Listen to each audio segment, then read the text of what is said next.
All right, we are here today at South County Youth Performance Center. I'm joined by Steve Canter, founder, local Narragansett resident, community builder, coach, surfer, runner, probably most importantly to him, father of his two sons, Axel, David, right? And we're definitely going to spend a lot of time today talking about South County Youth Performance Center, what Steve built over here, what we're doing here, I guess where we're looking to take it, and what Steve's trying to accomplish here. But before that, I definitely would like to tell our audience more about you. So give me a 5-minute introduction, childhood, college, sports, coaching, whatever you want to say. You know, tell us a little bit more about yourself, and then we'll take it from there. Very good, man. Yeah, grew up in Virginia Beach, Virginia. It usually takes folks in New England like one sentence before they're like, you're not from here, obviously, right? Grew up in Virginia Beach, Virginia, was like every other kid, and growing up in America, I thought I was going to go be a pro athlete of some kind. I wanted to play baseball, football, whatever it was. Had a great group of friends, and eventually found myself at Virginia Tech. Yeah. You know, I'm an overachiever in terms of, you know, kind of playing above my level. I had no business playing there from a talent standpoint, but a work ethic and all of that, I take great pride in that. Yeah. That was why I was able to survive there. Made some great friends, guys I still talk to this day on group text all the time. Made great friends there, but also made some great connections. So I really just transitioned from being a football player at Virginia Tech to a coach. Yeah. So I was a grad assistant on 2 different occasions there, and really started a 12-year coaching career. Yeah. So I spent a lot of time either as a head high school football coach, assistant at a high school level, and then I was like an FCS level, kind of 1AA level college football coach, which eventually brought me to Rhode Island. Right. University of Rhode Island. I was the quarterback coach in 2012 and 2013. Nice. We all, much like if you coach long enough, you're going to get fired, man. So we got the staff got fired, and I didn't get retained. And we said, man, this place is beautiful. Like, why do we want to go chase another college football job somewhere in the middle of nowhere, you know, in Southwest Virginia or somewhere like that? So we ended up staying here and really just established roots, and had another child, my youngest son Axel, at that point. So then I spent really like 10 years outside of football, and just being a dad and working in the private sector and trying to figure out what's life after football like. Yeah.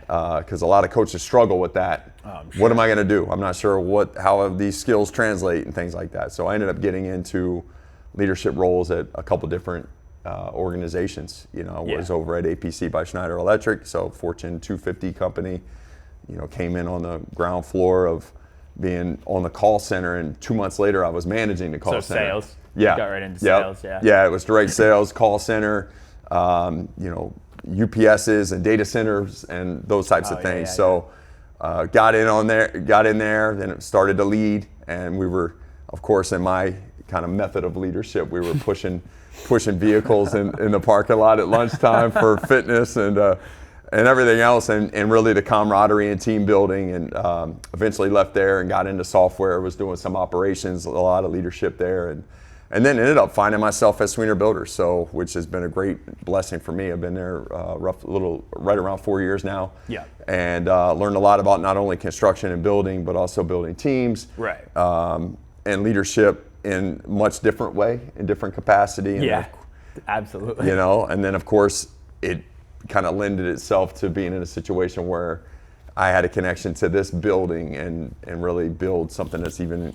more incredibly important to me, just because it involves kids and my own children and a lot of really great people. So it's kind of fast forward, here we are, 2026, and I've been a long-time football coach and a long-time leader, but most importantly Christian, most importantly father to 2 really great kids, man.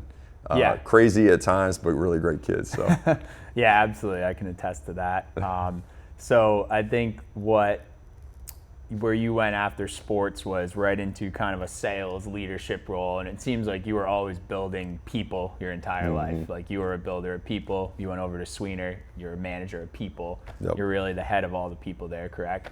And I think that's something a lot of athletes or former athletes can take and run with in sales and management roles. I think they're so good at that, or they can be so good at that. But let's get right into South County Youth Performance. So I remember watching you on social media. I'll say it might have been Instagram. I think you were working out the kids at, or was it the Y years ago? YMCA. Is that how it started? That's how it started. What got you into this? What inspired you to start this up? But like more importantly, I guess what inspired you to get your kids working out at a young age? Because obviously, you know, there's a lot of controversy around that. I think a lot of it's been debunked lately. Where, but I'd love to hear your opinion on it. So. Yeah, I mean, you heard that for many years. When I grew up in the 90s, I'm 45 years old, so you heard if you lift weights, you're going to stunt your growth, or then it's going to impact. You know, I was a baseball guy, so there was very taboo at the time growing up. It was like, and I'm looking at like Mark McGuire, and I'm going, how is it taboo to lift weights? Like these dudes are huge, you know. So I've always appreciated lifting. I also grew up a fan of like 90s action movies and always wanted to be jacked and like look like Arnold and Sly, you know, all those guys. But obviously I knew the positive benefits of working out, and whether it's on the mental aspect of it and the emotional and also just the consistency and the discipline required to do it. When you become a parent, morning workouts are literally like the only way you'll ever get it done, because if not, like life takes over after work and those types of things. It's very difficult. So I've been a morning workout. I actually met my wife at, she's my ex-wife now. I still love you, Stephanie. But we met at the gym as like an early morning group. That makes sense. Right? And so like the 5, 6 a.m. group, right? Yeah. So, and it's funny how some of these commercial gyms, you're going to see the same people all the time. But I always knew that when my kids became old enough, and really they were doing this stuff very early ages. And my oldest, who has a love for running, he always ran with myself or his mother quite a bit. So it was always really part of who he was. When he was going to 5th grade, he was going to a new building, a new school, and I was going to have 2 different drop-offs. And as a single dad, I'm like, well, what are you going to do with that extra hour? So I was like, well, we need to utilize that time. So let's start morning workout with these 2 guys. Yeah. So I started taking my kids. Thomas Domack, my good buddy Thomas, he's got his 2 older kids, 2 of his 3. He's like, hey, do you mind if I get involved? I'm like, no, come on, get involved, man. Yeah. So here we were. Now it's 6 of us, right? Yeah. And then we've got our good friends, the Stack family, and it was like Ryan was going to come, so now it's 7. And here we are just building this group over at the YMCA, and we're running like sprinting next to 90-year-old people or whatever. And so that was like, I was in heaven, man. Here we were like building this group of young people that are like learning to have discipline and go and work out and do all the things that they need to do to excel. And teaching them the right way, right? For sure. Versus, I was talking to you once about this. The minute we got into high school, you know, never lifted once, right? The Hendricken weight room, we just hop in, throw like as many plates on the, you know, bar as you can, and start deadlifting and just like pulling your back muscles and just destroying your body, throwing 2 plates. You're not getting hurt. You're not working hard. Right? Yeah. Well, exactly. I mean, the progression of like body weight stuff too, and especially I have, you know, my boys are 4 years apart, so here I was like scaling.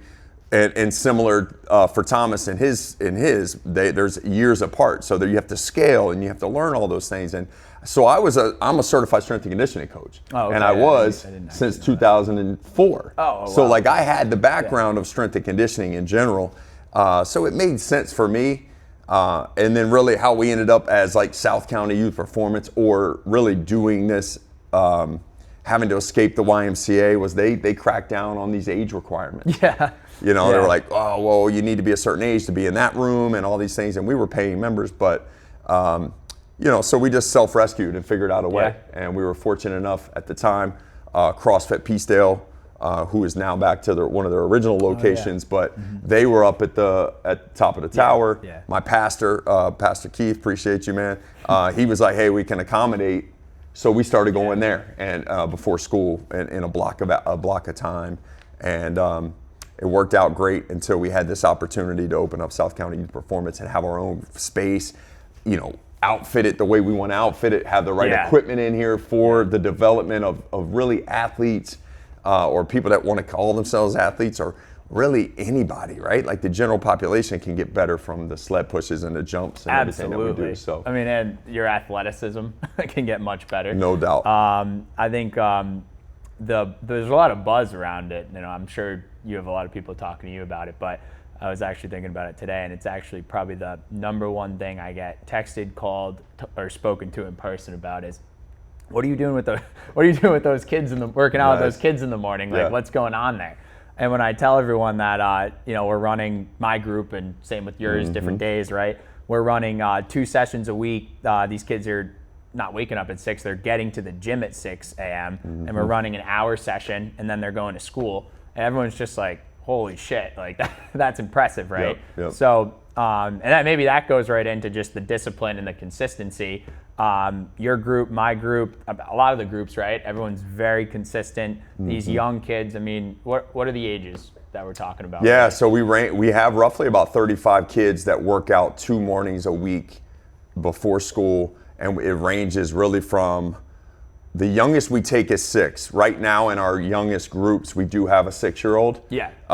So we have elementary age female only group that goes 2 days a week. We have an elementary boys only group that goes from 7 to 8 a.m. 2 days a week. And then we have your group, which is middle school, high school, and as well as mine on 2 different days. So you really range from age 6 to probably 15 or 16 right now is probably our oldest. Right. But just really that core group is middle school aged, and then you have a lot of elementary 4th and 5th grade, man. It's pretty cool. Getting up early, really getting after it. Probably learning discipline that even neither of us have never learned in our lifetime, no doubt. Starting at that age. I mean, it's going to be probably spectacular seeing what some of these kids transform into 100%. when they're older, whether it's in sports, business, anything, parenting, just in general, right? Well, and it's super impressive really, right? to see somebody your age working in here, and I'm super appreciative of the time you've committed. You and some of the other folks that don't have a kid that they're actually dedicated and committed to, but you're like, man, this is my group. Like, I love this group of kids I'm developing. It's awesome. So you probably get more questions because when you share it, somebody's like, those aren't even your kids, man. People have seen me train my kids for a long time. I've had a lot of conversations, and a lot of people that used to speak to me about it are Right. They're part of it. They wanted it. They knew and saw the benefit, and now that they've experienced the benefit of having this space, they would never go back. We'll have them in here forever. And you're like, all the parents are how can parents come work out? Your membership for your child, you have the ability to come in here, and either there's certain classes where it would be acceptable for you to actually work out with the child, just based on numbers, or you can come in during open gym. And there's a couple dads I hear from, my man Darren. He's like, man, I'm in the best shape I've ever been in the longest time. He's coming in here, he's jumping, he's got ankle weights, he's got all this stuff, and he's just super fired up about the community too. And that's cool, man. It's such a very fulfilling thing for myself. I know for Thomas, for you as guys that are leaders in the gym, to see what our Sunday mornings look like with a bunch of adults. Week, right? We're in here fighting and battling one another on different bonus competitions and things. Man, how cool is that? Like, it's just another way to always like turn the dial up. And I've always been good at that, man. Like, I've always been the guy. They used to call me a verbal assault coach, but my buddies at VTech. But when I got into strength and conditioning, I always had a way of being able to push you in a way that was not combative, but it was almost like, man, I don't want to let Steve down. Or, you know what? Okay, thanks for the challenge. Like, here we go. You know, that type of thing. And you and I, we go back and forth on that. Kyle, some of these other guys, Austin, and the guys that are, all of us are doing roughly the same weights, and you guys jump higher than me. We're always trying to push it. Yeah, so it's cool. We still got you on the height. You jump higher than me. You got us on the weights still, though, I think. You got us on the 110s. Some days. For maybe 6 to 8. Yeah. No, it's a lot of fun, man. And again, iron sharpens iron, man. We're making each other better in so many different ways. And this community, whether it's just the weights, but it's the accountability, it's the discipline, and then it's just learning from each other of how to deal with certain situations, right? Like, you're always going to have an athlete in here or a child in here that is much like my youngest son, who he doesn't want to hear anything from me at some point. So we're lucky enough to have a Thomas or a Ben Wood who can put their arm around him and go get him to do something and push them and prod them, you know. I think I'm sure how just everyone was with their parents, right? Yeah, like especially at 10 years old. Yeah, especially at 10 years old. Yeah. Maybe that changes a little. Then at that age where you're probably like 16 to 20, same thing, right? Exactly. But then I'll tell you one thing at the same time where I'm at now, where Skylar, my wife's at now, probably when we were like 24, 25, now all we want to do is hang out with our parents pretty much. No doubt. That's like mostly who we hang out with. It's super cool. So it's a funny evolution seeing it now myself, like full circle, where you're in it as a parent now, so that'll be interesting to see. But I think it's going to be so helpful for the kids as well to send them here and let other parents or people my age, 27, Austin's probably 24, Kyle's 25 or 6, work and develop these younger kids and allow them to have someone to look up to, I'm sure, because I think they love being here. Like that's what it seems. I see them out and about. They love saying hi. Exactly. And at the out same in the wild, time, I mean, it's awesome seeing them develop. We've only been at this for about a year and a half. Yeah, now, right? year and a half. September 24. Now about a year and a half. And my group, I've had certain kids there, majority of them there for 2 days a week, every single week for a year and a half.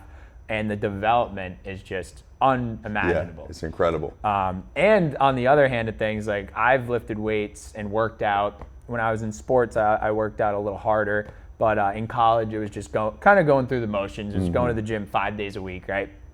Pushing the limits a little bit with our fraternity brothers, but not really getting like a good athletic workout. And then I came here, and your method, in a sense, like how you would combine athletic workouts, sled pushing, just everything, compound, isometrics, box jumps. Next thing you know, a year later, I'm box jumping. I think it was like 15 inches more than I've ever box jumped. Pretty wild. I'm deadlifting. The other day, we're deadlifting 445 to 440. We got two 450. My back still feels it, but that's all right. Didn't help. We shoveled all that snow after, but that's okay. But I never. I'm pushing my maxes on everything, and I don't even feel like.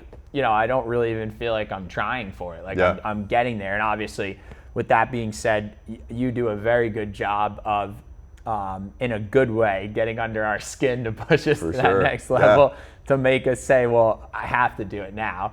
And again, never in a way where it's like bad or dangerous or anything like that. It's like, what we're capable of. It's like, just like, I think we all have a good understanding of what these kids are capable of when they're lifting. And I mean, they're certainly not pushing themselves to a dangerous limit. They're just, I think we're keeping a very good eye on them. Especially, I'm just learning from you, Tom, the other coaches here. Everyone's doing a very good job of taking care of the kids in that way. I mean, there's a number of exercises. Like again, I'm a huge proponent of a sled push because there's literally probably less than 0% chance to get hurt. Right. But you can really learn to strain. You can really learn to push yourself. You can really learn to compete with the guy next to you while you're doing something of that nature. And that's where I think I've always said, and I think you can appreciate this much to the point you just made, is the environment is more important than the programming. 100%, And when you come into an environment, it's easy for us to be like, oh, it's 6 a.m., dude, I haven't taken my pre-workout, I was up late, or whatever it was, I didn't sleep well. I never accept that for myself or anyone else. And that's how I've always been. And yes, I'm a bit crazy with a couple scoops of pre-workout, but at the same time, we create an environment where you're like, you know what, I want to get better today. I'm here for a reason. And we know how to push in a healthy way, to push the child, push each other. And they watch us. They watch us. I think that's the greatest thing. That's one of the reasons that we make this a family thing. We're not in this to get rich. We're in this to pay all the bills, to be able to buy new equipment, to clean it, to do all the things you need to do. This equipment is built this is the best equipment to build a person in terms of who wants to be athletic or just stronger and more confident, right? But also, so it costs money to pay bills and do all those things. But at the same time, we say, hey man, your membership that you're paying for your child, you also have access to this. And so you can come and work out next to your child. They can watch you. You get a great example. You're learning from them. We used to have a lot more families on certain classes. It was cool because Thomas used to have a few parents in here with their kids. I know Bill Bowers, Mason Bowers, they get after it. Aubrey as well in that family. So I love seeing that when I see the videos, or if people are in there with us. Ben Wood with his 2 boys. Yeah, absolutely. Like, so cool, man. Yeah, it's awesome seeing everyone come together with that. And I mean, maybe not even on purpose, but I think you certainly love the local community. You've built quite a community here. Yeah. And we saw that when we did the Pound the Rock 500, right? Yeah, I mean, man. That was incredible. It's awesome. How many miles did we get in? Just got the new plaque for the gym. I meant to bring it tonight, and I'll hang it. But we ended up with 606, I think. We ended up with 606 miles. We had a lot of people participate, which was awesome. But we also had like some young kids. I mean, my 10-year-old Axel, he ran 20 miles. Yeah. Like over the course of whatever it was, 8+ hours that we were really running. It was awesome to see, man. And that's 2 years in a row. You know, we did 250 the year before, 500 this year. Next year we'll do 1,000. But we raised $15,000 for a family with a young man with special needs who's now that goal. He's enjoying the benefits of a lot of different services that he's getting right now, which is super cool. Man, it's awesome. That was incredible. Awesome. One thing we kind of just touched on was discipline, consistency. I mean, I would say, and I'm sure a lot of people agree with me, like one of the biggest things I respect about you and I'm inspired by you is your consistency, your discipline, but really, again, your consistency. You're always here. You're always on time. Have you always been like that? What, is there a trick? I've always been like that, man. I used to, my roommate actually, when we were at Virginia Tech and we'd have these 6 a.m. workouts, and they were kind of the most serious things that we went through. I would want to be there at 5 a.m. so I could stretch and be ready. Like, he's like, dude, how early do we need to get here? But I've always been a guy who's like, hey, man, 5 minutes early is on time. Yeah. You know, on time is late. And if you're late, don't bother, right? So you're right. That's kind of my mindset. And I know, again, things happen. But yeah, super consistent, because that's the only superpower I have, man. Like, I've always been a guy I'm not that talented. I'm somewhat smart, but not, there's probably a ceiling. I always tell myself, man, listen, if I'm not going to be the best guy there, I'm definitely going to be the first guy there. And I want to make sure I'm always there. Yeah. And that's just how I've lived for a long, long time. Yeah. You know? And that's how you, like anything, right? Running. I see you out running all the time. And then you're out crushing the blessing in 7-minute miles? 15, roughly around that whatever. time. Yeah. Like, it's nothing.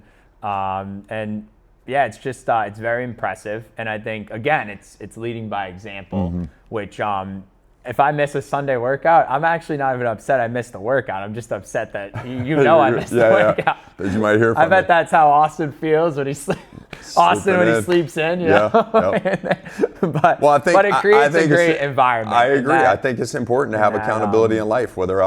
If I was an employer to certain people, then of course you have an expectation of them being on time or being there. And so I've always wanted to just teach my kids those are teachable lessons. Those are things that I can lead by example and say, guys, this is why we're always on time. This is why we're here. And I'm just proud of that for sure. And I'm just happy that my kids get a chance to have other people pouring into them as well from that standpoint. But yeah, man, I love the community of people that we've built here. This place is nothing without the people. It would just be a building with equipment in it, man. You know what I mean? Absolutely. Yeah. And that's I think that's so important for also part of my mission in this whole thing is showing that really anyone, no matter who you are, can get out there and do the simple things and get ahead of 99% of people, right? And those simple things are consistency, discipline. You got any others? What do you think? I think courage, it's one of those things where, man, not caring about what people think. Absolutely. Failure, not caring about failing, sorry. Yeah. And then getting right back up and just doing it again, right? Yep. Because if you fail once and then you just give up, you're never going to know, right? So I think what you even just said, you're like, I'm not special. I just do the things I can. It's control, right? Those are the things you can control. That's it, man. And that's what I'm really trying to equate to entrepreneurship here in business, and even just being a good father, right? Mm-hmm. Showing up for your kids consistently, right? Yeah. And it's really almost anything. It just translates to every aspect of your life, right? To create a better life. Yeah. I've always felt like if you're willing to make compromises, right, with that consistency, it will creep up in everything that you start doing. Yeah. So if it's, again, health and wellness should be important to everyone. I'm not saying everybody should be after a six-pack or whatever else. That's fine. That's a byproduct usually of consistency and doing the things in the kitchen that you're supposed to do too. But absolutely, health and wellness, because you only get one shot at this thing, right? You get one meat vehicle here as the body to take you through life. So health and wellness should be important. But if you're willing to compromise with your health and wellness, then you're going to compromise and break down and compromise in everything that you're doing. Absolutely. So when it's hard to do something at work, when it's hard to do something in school and you have to then go back to school, maybe you want to get your MBA at age 40 and you're sitting there going, well, I've got all these other responsibilities. Well, okay, now you're compromising and you're losing one little battle at a time. You're giving in, and then all it does is continue and add upon one another. So I just fully believe in control what you can control. 3-foot world around you, I know I can be there. My alarm's going to go off, set 2. Remember, 1 is none, 2 is 1. So right. And set your alarm, get up, and then get after it. And that's something anyone can start today. It's easy. Tomorrow, right? It's easy. I will also say I'm not like you, where you said you always were like that, being an hour early. I needed something to add that accountability. Mm-hmm. And I was just talking to someone about this the other day, that when I started coaching here, I started waking up at 4:45, between 4:45 and 5 every couple days to coach. And then I started doing it 5 days a week. And now I'm just doing it 7 days a week, because I also learned from you can't wake up at 5 one morning, 7:30 the next, and expect to wake up at 5 the next day. Yep. You got to just be consistent. Mess up that right? rhythm, man. You're going to mess up your routine. Rhythm. And obviously it doesn't mean every now and then on a Saturday I'll wake up later, or I'll just say I'm not setting an alarm today. Yep. But I've gotten very consistent with that, and it's made my whole life just so much better in every single aspect, right? And just also controlling the morning, commanding the day, working out in the morning. I don't even have kids yet, but the other day I tried to work out in the afternoon. It was awful. It's a disaster. It's a disaster. Yeah. You're an entrepreneur. You've got a lot of other things that some folks if you're a 9-to-5 person, then the mornings a lot of times or after work, if you don't have kids yet, it's not a big deal. You're not going to get the phone calls about certain things on job sites or whatever. So, or you don't need answers. So you're learning earlier than I ever had to, because I wasn't an entrepreneur at an age like yours. But yeah, I learned because kids were in my life, and kids are probably a lot. I mean, I can't say from experience, but it seems like kids are actually more responsibility than being an entrepreneur. It's a lot, but it'll be similar, but it is a lot for it's sure. It's definitely similar, and but even as someone working a 9-to-5, right? It's like, I was just saying this again on another episode, that I think if you maybe are an aspiring entrepreneur, or you just want that next level of accountability, you don't need to wait until you're an entrepreneur to wake up early and get after it at the gym.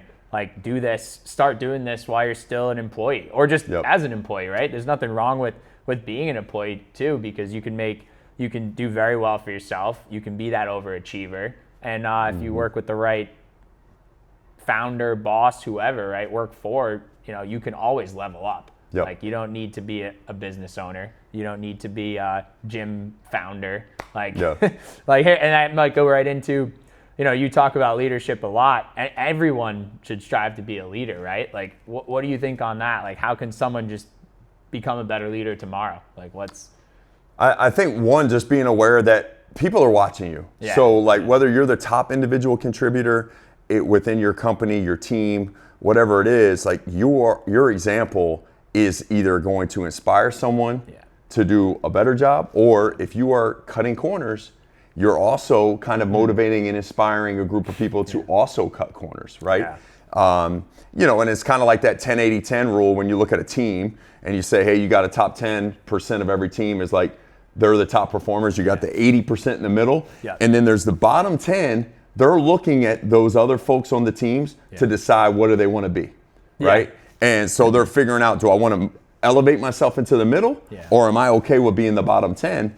So I think everybody, much like we say as Christians, we're all, in full-time ministry, because how you live, if you're cursing folks out in traffic, you're not really living like Jesus would want you to live. Right. So when you're a leader, or just knowing that you're walking around, that people are looking at your example. Absolutely. So you can be a leader before you get deemed a leader or get a title of some kind. You have to start acting like a leader prior to being that. Yeah, absolutely. That's a great example. And church is actually being a Christian is a great example. My wife Skylar and I talk about it all the time. We really don't have a lot of respect for people that are, quote unquote Christians, because they say, oh, I go to church every week. And then you see them leaving church and they're flipping someone off on the way out, right? As an example, or they're just not living like a Christian. It's one thing to say, oh, I go to church, oh, I believe in God, but it's like, if you're not treating others like you want to be treated, right? Like you're not living like a Christian. And it's the same thing with leadership, right? If you want to become a leader, if you're like out there saying, I think I want to be a leader, just start acting like a leader in your own little day-to-day right now, right? Wake up early, start commanding your morning, walk outside or walk out to work and dress well, right? Like be presentable, like take care of yourself, go to the gym, start doing these little things. And I think my generations and our younger generation has lost a lot of that, where it seems like a lot of people just don't care about what they look like anymore, or what they're doing throughout the day. And versus like your generation and the older ones, like everyone used to walk around in a suit, right? Right. Not that I love that. I'm not that old yet, Alex. That's not me either. No, like more my parents, right? But I think that it's just holding yourself to that higher standard. For sure. Like I know you do. There's almost everyone, I'd say everyone at this gym that I know, all the parents, all the people involved, like everyone holds themselves to that higher standard.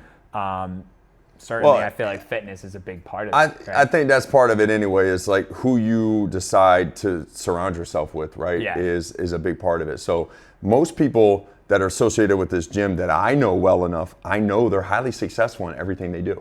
Like they own businesses, or they are, in a C-suite in their particular business. Like there's a lot of things that are happening for them because of the discipline they have. This was just an additional thing that they did, right? They tackled this because they had children they wanted to be involved with and all of that. So who we hang around, that has a huge impact on our life, the trajectory of our life. But I think to the point earlier of the leadership piece and entrepreneur, it's like self-evidence or self-belief before evidence, right? You don't have to see it yet. You just need to believe that it can happen. So if you're saying, I want to be a leader, start acting like a leader before you get the title. Winners start acting like winners before they actually win the game or have the winning season or have the winning program, right? So I think that self-belief piece is huge too. I would, we'll probably have to do another one for this. I'd love to get into the trades in college, but that's probably another, 30, 40 minute episode.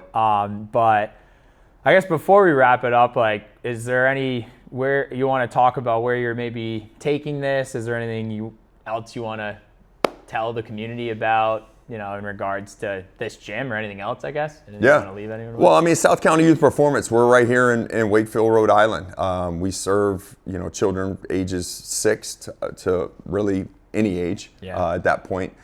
We've got a great facility. It's about 1,100 square feet. It has a 6x60 run of turf in here. We've got a restroom. We've got any piece of equipment you can imagine to use to get stronger, more explosive, and ultimately just gain confidence in what your body is capable of doing, what your mind is capable of doing. We've got a lot of people here that are positive, upbeat. We create an environment that is a can-do environment. There's no naysayers in here. There's negativity. There's no negativity. We don't want to hear that nonsense. I don't want to hear about what I can't do. I want to hear about, hey, I can't do it yet, and we've got the ability to get there. And I think the programming is again, it's safe, but also it's there to help. It's there to get you to where you want to be. There's no magic bullet for any of this stuff. It is consistency. It's dedication and discipline to get there. I don't envision this place getting any bigger, but I envision our community getting bigger. I envision we have roughly about 100 members. I'd love to have another 50 or so in this year. I think we have the ability to do that. We have more and more kids and families learning about it organically through other families, which is what I prefer, man. I honestly, I would hate the idea of coming in here and not knowing who someone is. Absolutely. I usually have some sort of an interaction with anybody that joins the gym right away.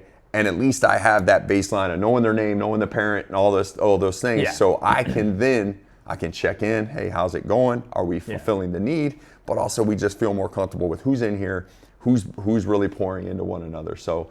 Absolutely. Yeah, I mean, if you need to reach out to us, you can find us on Instagram, South County Youth Performance. Yeah, I'll add the Instagram handle for South County Youth Performance for you. Reach out to Steve. Reach out to the South County Youth Performance Instagram. Reach out to myself. Any of it, if you're a parent or student or parent or kid that wants to join, perhaps, and we'll take it from there, right? Come get after it. But great conversation on consistency. Yeah, my man. Appreciate you, brother.